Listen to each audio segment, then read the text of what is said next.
Api di Bukit Menoreh, karya S.H. Mintarja. Dengan saya, Handa Salafia.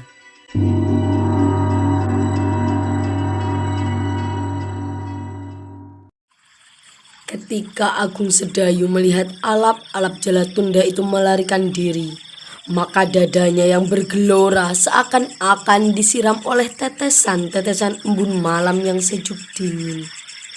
Maka anak muda itu pun menarik nafas sedalam-dalamnya. Maut yang menghampirinya kini telah terusir pergi. Nah, Agung Sedayu, bukankah aku menang? Sekarang tebaklah siapa aku setelah kau melihat tata perkelahianku. Aku tak tahu, Kiai. Sayang. Kiai Gringsing tersenyum. Namun Agung Sedayu tidak melihat wajah orang itu. Senyum yang aneh. Sedang matanya memandang anak muda itu dengan penuh kecewa.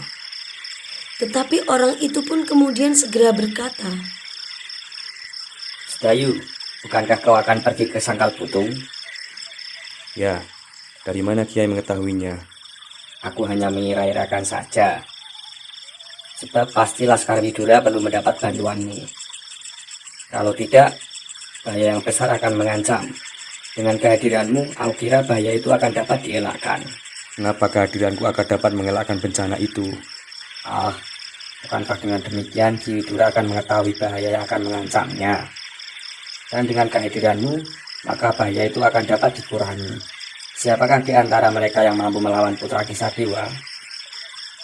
Agung Sedayu menundukkan wajahnya. Terasa sesuatu berdesir di dadanya. Tetapi Kiai Gringsing itu berkata terus, Nah, pergilah, mumpung masih ada waktu. Agung Sedayu sadar akan dirinya. Diingatnya kata-kata kakaknya. Alangkah marahnya Untara kelak apabila ia tidak sampai ke Sangkal Putung tepat pada waktunya. Karena itu, maka ia pun menjawab, Baiklah, Kiai. Kita pergi ke Sangkal Putung sekarang. Kenapa kita? Kaulah yang akan pergi, aku tidak. Tidak. Kiai pun akan pergi ke sana. Aku tidak berkepentingan dengan mereka. Agung Sedayu terdiam. Tanpa sesadarnya, anak muda itu memandangi pohon randu alas di kejauhan. Dan tiba-tiba bulu-bulunya tegak di seluruh wajah kulitnya. Tetapi ia malu untuk mengatakannya. Orang bertopeng itu pasti tidak akan percaya. Dan pasti akan kecewa menyebutnya Putra Kisadewa. Aku akan terlambat. Mungkin. Nah, pakailah kudaku supaya kau sampai sebelum fajar menyingsing. Orang-orang yang lapar itu akan berusaha merebut perbekalan di Sangkal Putung. Tepat pada saat cahaya matahari yang pertama jatuh di atas padukuhan itu. Agung Sedayu mengerutkan keningnya. Orang bertopeng itu tahu seluruhnya. Tepat seperti apa yang dikatakan Untara sebelum mereka berangkat. Tetapi selagi ia akan bertanya, orang bertopeng itu berkata, Naiklah dan pakai kudaku. Aku akan pergi sekarang.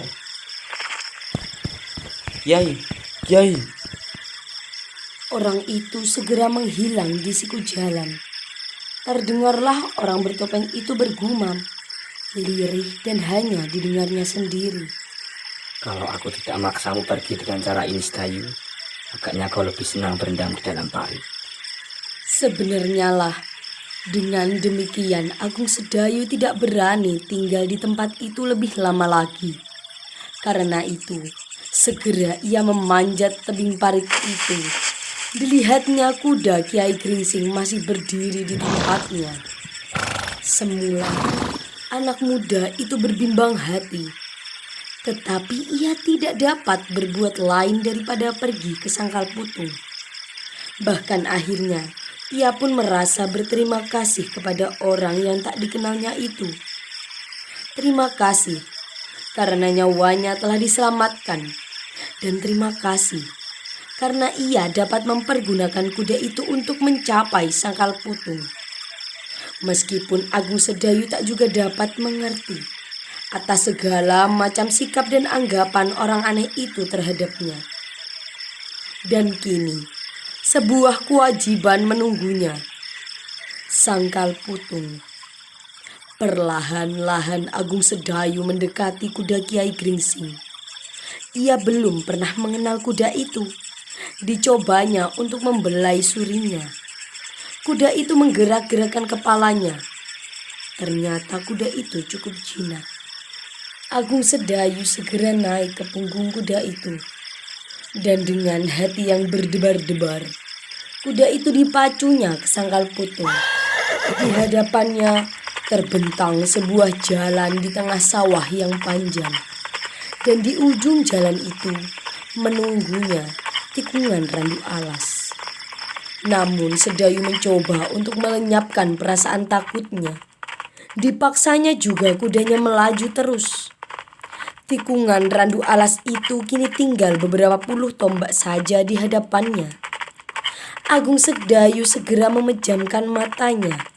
Dilekatkannya tubuhnya pada tubuh kudanya. Dan dilecutnya kuda itu hingga berlari kencang. Seperti kuda itu takut pula kepada Gondoruo bermata satu. Agung Sedayu merasa kudanya membelok dengan tajam. Dan sesaat kemudian kuda itu berlari menurun. Tikungan randu alas telah lewat. Agung Sedayu membuka matanya. Anak muda itu menarik nafas panjang. Diamatinya seluruh tubuhnya dan dirabanya kedua matanya. Masih utuh. Genderuwo itu sama sekali tidak mengganggunya seperti kata orang. Genderuwo bermata satu itu selalu iri kepada mereka yang bermata lengkap. Tetapi Agung Sedayu tak berani menoleh, betapapun keinginan mendesaknya. Pikirnya, mungkin Gondoruo itu takut karena dirinya putra kisah dewa. Tetapi tiba-tiba disadarinya bahwa alap-alap Jalatunda itu pun tidak diganggunya. Jalan di hadapan Agung Sedayu masih menurun. Kini di hadapannya dilihatnya padukuhan yang kecil. Kali Asat. Padukuhan yang sepi itu tak banyak menarik perhatian. Dan ketika sekali lagi Agung Sedayu membelok ke kanan, sampailah ia ke jalan lurus menuju Sangkal Putung. Agung Sedayu menjadi agak tenang. Jarak itu menjadi semakin dekat juga. Karena itu, anak muda itu sempat berangan-angan. Diingatnya semua kata-kata orang bertopeng yang menyebut dirinya Kiai Gringsing itu. Alangkah senangnya kalau apa yang dikatakan orang itu benar-benar ada padaku. Kalau aku seorang sakti yang tak terkalahkan, aku akan datangi sarang-sarang gerombolan liar yang sering mengganggu ketentraman. Aku bunuh mereka satu demi satu. Ah, tidak. Setiap orang akan ngeri menghadapi kematian. Kalau aku bunuh mereka, anak istrinya akan menderita. Mereka akan aku ampuni apabila mereka kelak menjadi orang yang baik. Tapi mereka telah berbuat jauh lebih kejam daripada membunuh. Biarlah mereka berbuat demikian.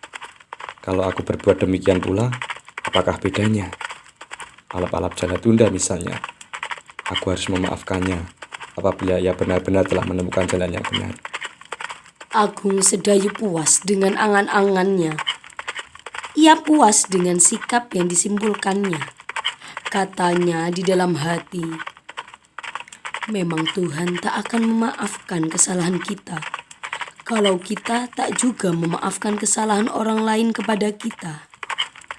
Tetapi kemudian Agung Sedayu menjadi kecewa ketika ia menyadari keadaannya. Tak pernah ia dapat memaafkan orang lain yang telah ditundukkannya. Sebab tak akan ada orang yang pernah ditundukkan, apalagi disadarkannya dari kesesatan. Tiba-tiba Agung Sedayu tersentak dan tiba-tiba saja kakinya terasa gemetar ketika didengarnya sebuah teriakan melengking. Tetapi ia menarik nafas panjang Ketika diketahuinya suara itu ternyata hanyalah suara burung engkak yang pulang ke kandangnya setelah semalam-malaman mencari mangsanya. Karena itu dipacunya kudanya semakin cepat.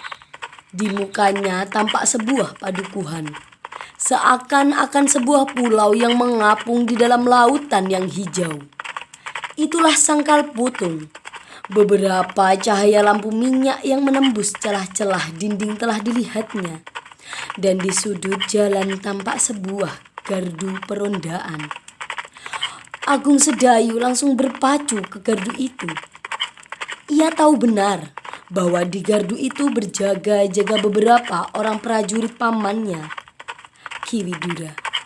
Karena itu, ia pun tidak takut bertemu dengan alap-alap Jalatunda.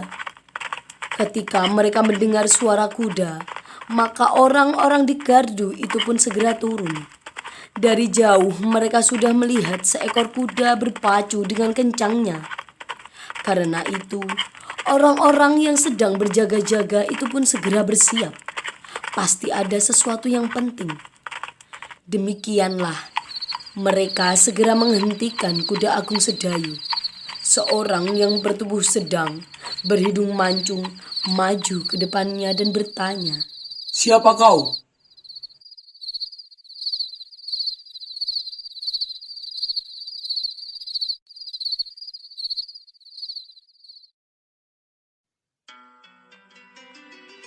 Terima kasih telah mendengarkan kisah Api di Bukit Menoreh. Nantikan kisah selanjutnya. Jangan lupa subscribe, like, komen, dan share.